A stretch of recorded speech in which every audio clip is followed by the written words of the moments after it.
My name's Saoirsé Johnson. I'm a member of Alliance for Choice and I'm also a Mary Stopes safety escort. To date, pro-choice activism has always kind of been around my life. My background in youth and community work, so I've always been involved in working with young people and working in communities.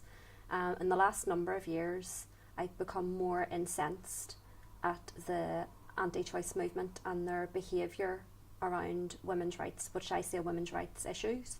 I started becoming involved with Alliance for Choice a few years ago, attending demonstrations and rallies and promoting sort of their literature, and now I do some kind of behind the scenes work for them as well and helping out with admin and organising rallies. I also am involved with Mary Stopes as a safety escort, which means that we escort usually very vulnerable clients into the building or out of the building on request because of the nature of the anti-choice protesters who are outside the building on a daily basis harassing women. Any woman who enters the building who looks of childbearing age, they harass and are quite intimidatory. I think in the last year or two it's become more prevalent because of the Trust Women campaign that Alliance for Choice have been behind, and the very sensible notion that women should be trusted to make decisions about their own body.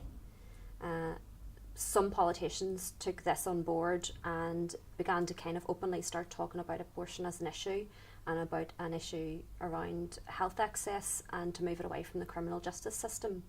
There's been a twofold then approach for that, because in the last number of years there's been some criminal convictions and people being prosecuted and stories being in newspapers about the procurement of the abortion pills. I am pro-life, but the people who say they're pro-life, I don't believe they are pro-life, because they don't care if women die, and women have died because of non-access to abortion treatment, medical access, or having been forced to travel away from home. So these people who suggest that they're pro-life, to my view, they're anti-choice. They don't believe women deserve the right to choose. In addition to the pro-life people propagating their kind of mistruths and leaflets and harassing women, they also talk about the sanctity of life, but yet they equal the life of the unborn to that of a person who is living, breathing, and has other commitments, other things going on in their lives. They don't take into consideration that a woman can make the decision for herself about her body. The lack of access to abortion provision in this country shocks me. As I say, I'm a safety escort for the Mary Stopes Clinic, and the fact that safety escorts even have to be used for women to access information, on the whole mostly because of the restricted laws here in Northern Ireland, is shocking and it's horrifying, and people outside of Northern Ireland need to be aware that the duress that women are under here, and the fact that there isn't just misinformation, there isn't just blocking of services, there's the likelihood that they may be convicted of a crime. Some women who don't have the funds or don't have access to being able to travel to get to a clinic, even to ask for advice, because most of the procedures then are carried out on the mainland. So you have women from all over North and South of Ireland who are travelling. Approximately 4,000 women a year leave this island to procure an abortion that they should be able to get under health services here. That's kind of a figure that's quantified from addresses that's been given. So you're not quite sure about that because they mightn't always give an address in Ireland because of the stigma around that. Then you also have the women that aren't recorded that are accessing the abortion pills purely because the fact that the abortion pills are an option that they can access through Women Help Women or Women on the Web. There is advice on how to do that, but those women and young girls, and sometimes we're talking about children as well, under 16s, who have to access these because they can't access the help that they require, the supported help that they should be accessed under the health service here and with support and counselling. As I said before, Women Help Women or Women on the Web do have a great service. They have lots of information, but because of the misinformation out there, abortion pills are able to be bought online from disreputable websites. I'm not 100% sure if any of the people that have taken these pills from disreputable websites maybe haven't been given the right medical help or been given the helpline numbers to call. So sometimes they present at hospital because of some of the quite normal symptoms.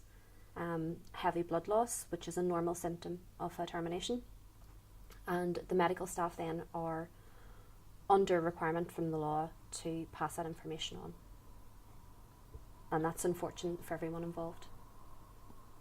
My experience as a safety escort, the level of abuse that's directed at women accessing the clinic, and the level of abuse that is levelled at safety escorts is horrendous. People aren't aware of the amount of incidents that happen on a weekly basis.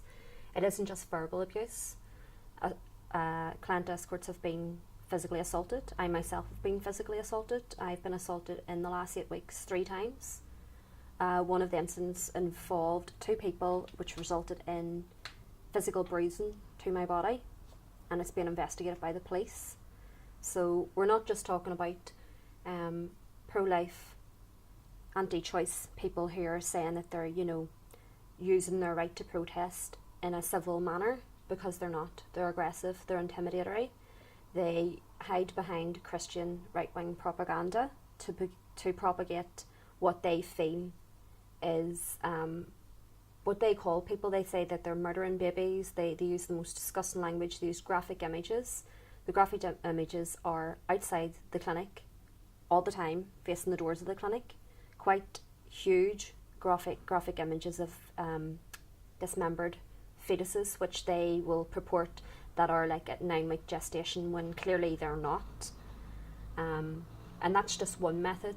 Like, the shock method is just one method, but the physical and aggressive, intimidatory acts are actually increasing. And that's something that seriously concerns not only the client safety escorts, but in general, people who are anti-choice seem to be able to demonstrate some sort of right that they can attack other people because of their beliefs. Our organisation are a grassroots organisation here about campaigning, lobbying and activism.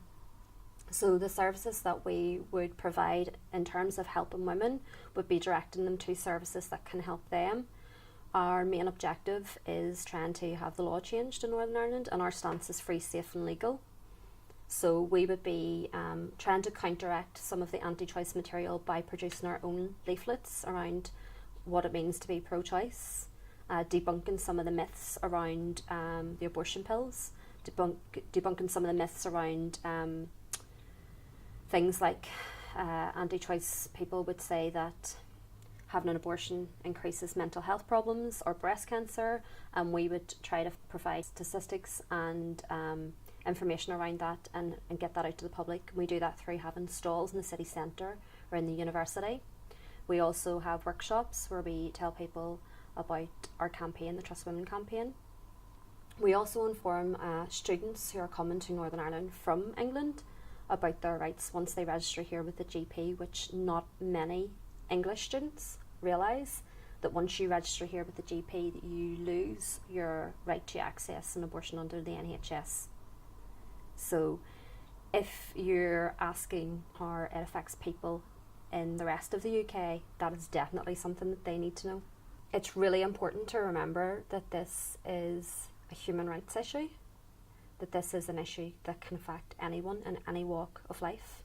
This is an issue that can happen at any time in a woman's life, and having access to safe medical health care is really important.